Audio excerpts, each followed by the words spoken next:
Uh, we're going to go a little deeper into interspirituality today, but then just to remind you that next Saturday I'll have 45 minutes to really go into the deep structure of all the spiritualities and to make obvious or plain where they connect, the commonality, the agreement. Even though there's some very different forms, and I think it's important that we do that. So that'll be next Saturday. If you were lucky enough to come in early enough, or if you saw it last time, we had those 12 spiritual traditions, and then in the very center of it, if you could remember, if you actually caught it with your eye, was a heart shape. And just to remind you that this is called heart to heart, because this is somehow the meeting of human hearts here, 30 of us or so most of the time. My human heart, your human heart, but also our human hearts, and the heart of the divine, whatever that is, in however you see it. Hopefully, we've outgrown our allegiance to or our anger and denial of, our grade school view of the divine. Some people know, but I don't think you'd be here. You might be struggling with it a little bit, but these are one of the things that, we're talking about evolving a different kind of consciousness. Now, the things we face right now and on this planet in this day, they're really kind of soul-size challenges. When the Dalai Lama talked about the 20th century, he said it had many brilliant inventions, but he said it was basically a heartless century. We killed 100 million of our own species, most done by governments, and a lot of governments killing their own people. And he said, we're going to have to bring the heart into play. A good example would be in the Holocaust. Hitler had a problem. He couldn't kill Jews fast enough. And again, this is we're talking about evolution of consciousness. The mind sees problems and tries to solve them. He called getting rid of all the Jews the ultimate solution there to the problem. That was going to make Germany great again. and he couldn't kill them fast enough. And so he gave that problem to Albert Speer, who eventually was on trial in Nuremberg, and they asked him if he regretted designing the death camps to where you could kill people faster. And he said no. He said Führer gave me a technical problem, and I gave him a technical solution. Let that sink in for a little bit. Speer had probably a Mensa kind of, brilliant cognitive mind, but he said, no, I didn't regret it. It was a technical problem, and I came up with a technical solution. That's the 21st century, too, because, people are still dying in wars, and we have we have the added thing of the climate catastrophe going on. The planet is trying to reset. It's overheating. And because of that, and wars, and repression, and injustice, these things have, we haven't solved them because they can't be solved by the mind. They're created by the mind.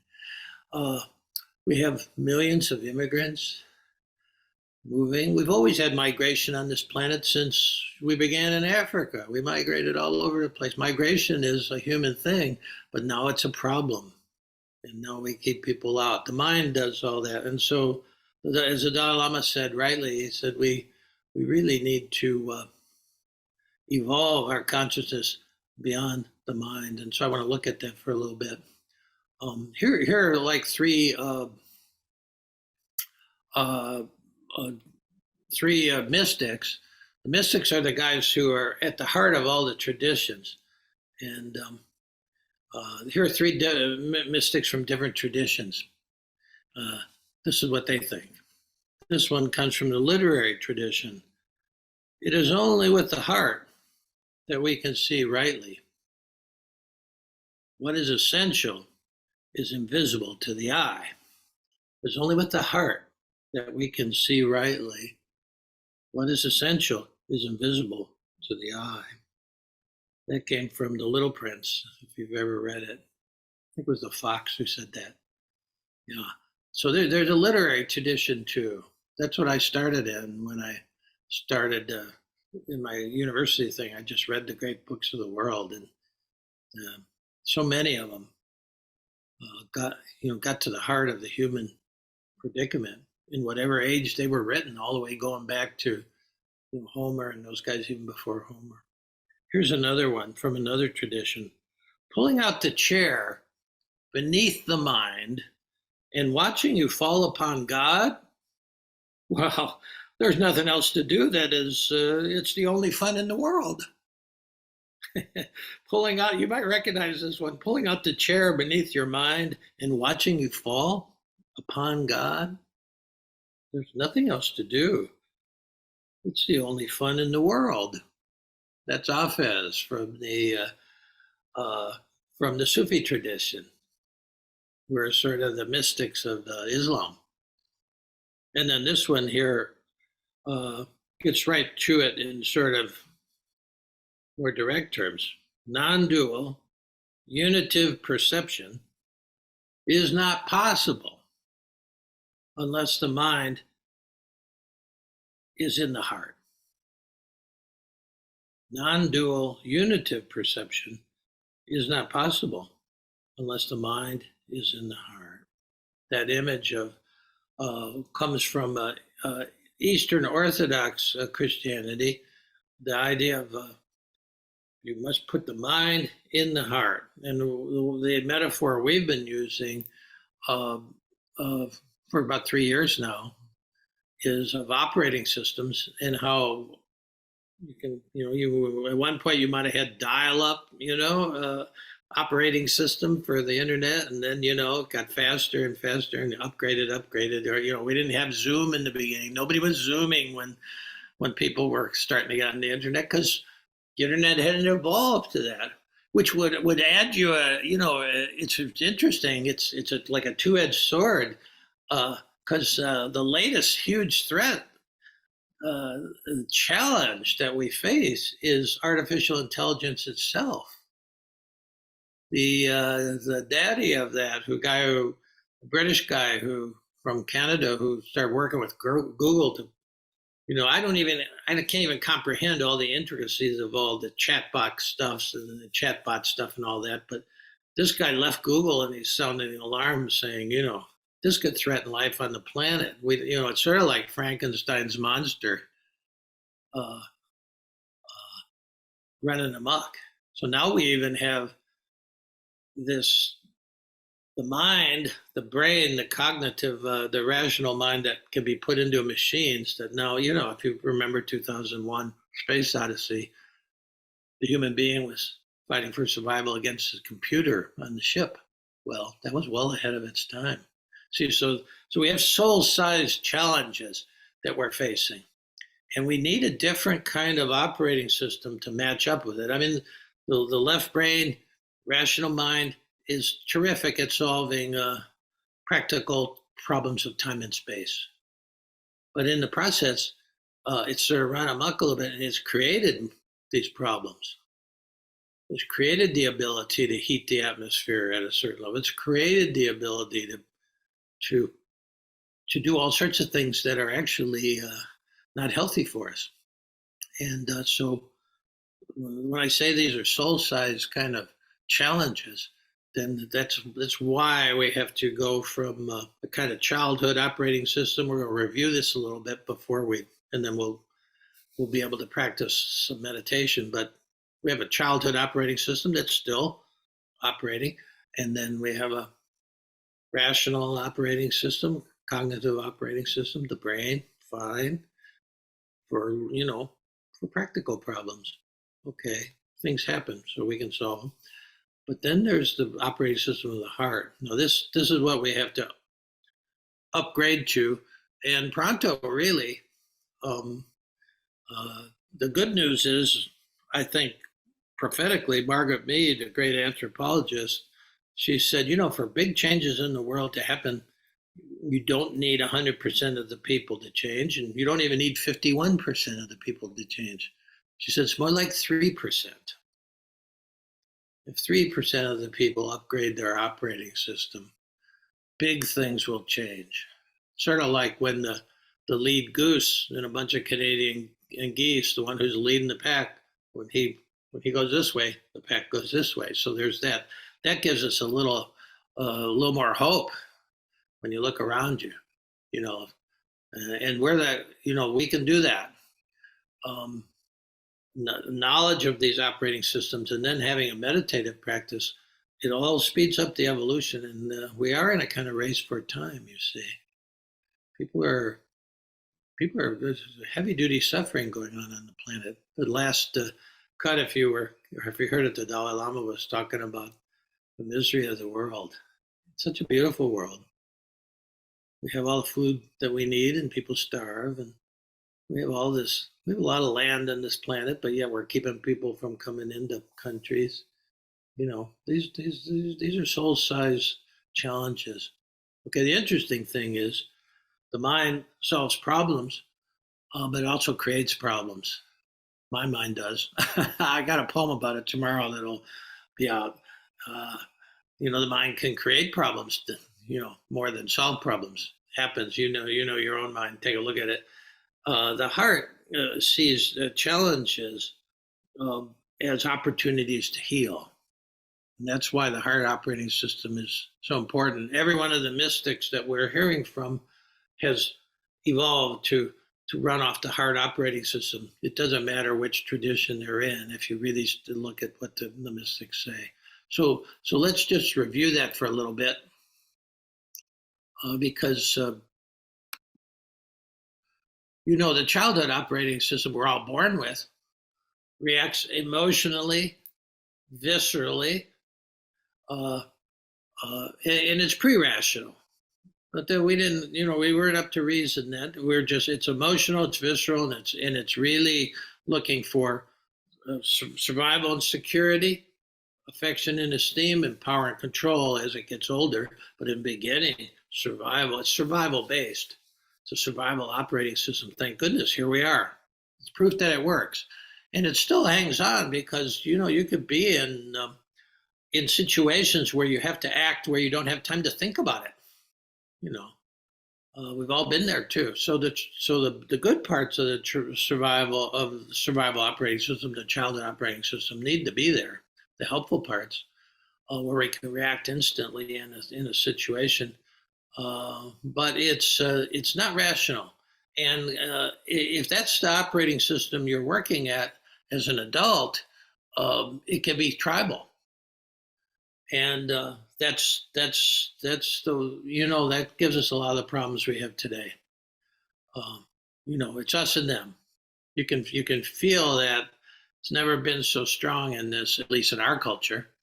And then when you look at past disasters like the Holocaust, that was one of the ultimate things about us and them, and us will be better when them are no longer around. Well, that's just basic thinking. You look at politics now, it's very tribal. It's low level. And there's problems that come with that, of course. Now, strategic operating system starts to, somewhere around ages 10, 12 or 14, you start to be able to use reason and logic. Well, that's a big advance. And then you can strategize. Unfortunately, you still think survival, security and affection and power and control are what's going to make you happy. So now you're just actually a little bit more weaponized to get those things. But yet it's really doesn't work so well. I mean, even look at it today. Look at these guys running for political office all over the world, or despots running countries are in control. And you wonder, are they happy? I sort of doubt it. And the people under their thumbs are not happy. But it is rational. You can use words, political speech, propaganda, all that. Or it could be, the healthy part of it is, the lights go out and you can look at the fuse box. Your car stops. You can use the scientific method. Nothing wrong with it if used properly.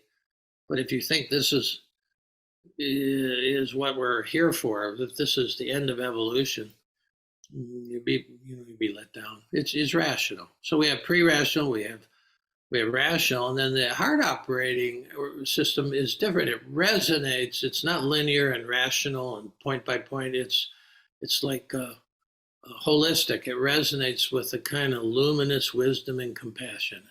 And so this is the trans-rational operating system. So we have these three: pre-rational, rational, and the trans. And so this is the heart is what can see the situation as a whole. We're trying to piecemeal work our way through these problems, but they're problems created by seeing everything in a piecemeal way, you see, us and them. And so only the heart can bring in wisdom and compassion into play. And we need that on the planet right now. Doesn't mean emotional decisions. And that's the problem. We've turned the heart into the seat of the emotions. And it's much more than that. It's much more than that. So the interesting thing is that the heart operating system is geared for change. The strategic and the childhood operating systems fear change. Just you can feel that in your own life at certain times. If you want any proof of that, get ready for the political season.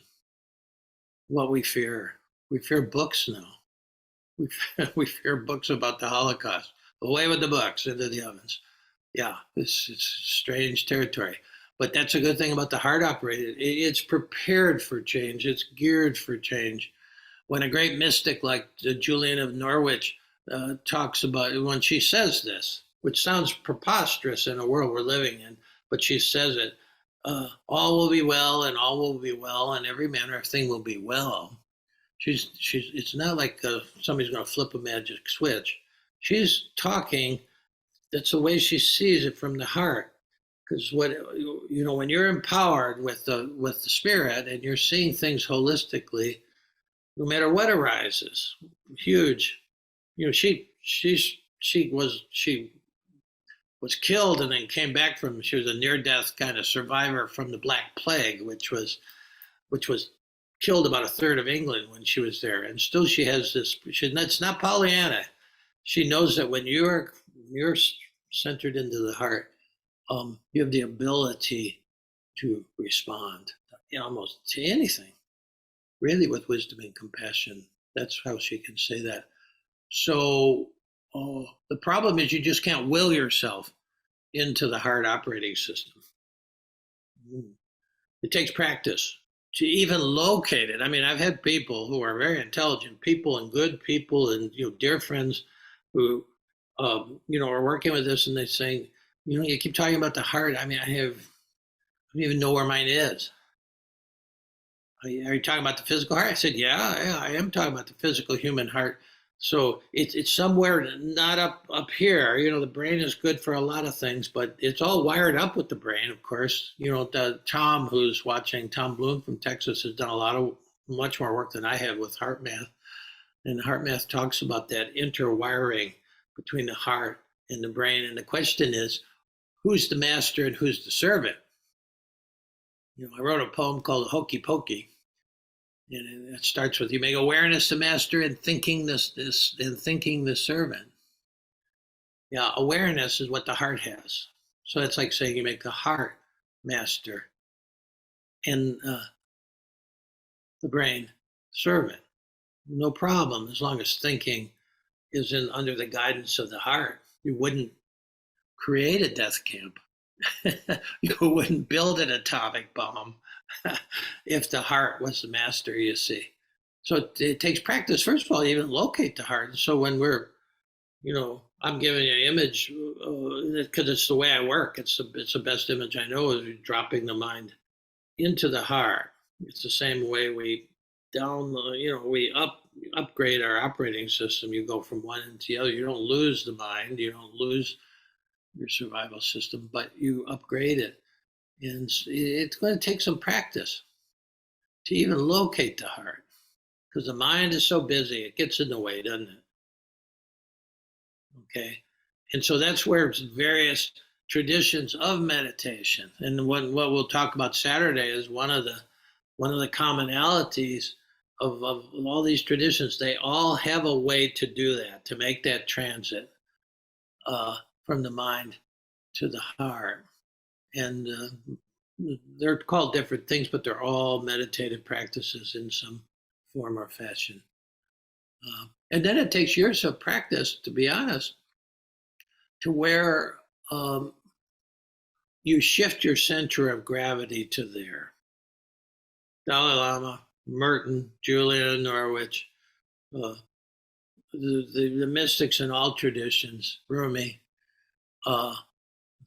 what the words we read of them in the stories about them, St. Francis, the stories about them. These are people who have shifted the center of gravity to the heart. That's why they don't hurt anybody. That's why they actually heal people. Jesus, the Buddha. The Buddha didn't talk about it so much in certain forms of Buddhism, but when you get to Tibetan Buddhism, the heart is very important. Those of you who practice Tonglen, it's a premier heart practice. Yeah. So, like I say, that the chips are down. These are soul-sized problems that they're not large fries or small problems. The brain can handle that alone, no problem. But these kinds of problems we're facing now, and maybe even in your own personal life, the brain is a horrible thing to deal with relationships. You may be realizing that. It's good for a lot of mechanical things and practical things, but it's not so great for relationships. I learned that the hard way. The heart is, though. The heart is, you know. So that's why in heart to heart, the very center of this, by the way it just worked is we leave the words go, and we go into silence to try to make this descent into the transpersonal, into the place where we can connect with something. Thomas Keating used to say, when you sit for 20 minutes, he said, you could take a vacation from yourself. I think it's a lovely idea. A vacation from all your problems, a vacation from all these things pressing in on you that you think are, most of them are problems we created with our own mind anyway. Take a vacation from yourself. Drop down to something deeper than yourself, and connect with something that is transpersonal. Doesn't mean it's impersonal. It just means it's bigger than this self, this ego self that we all have to deal with. You see. So yeah, I think that's good enough for today.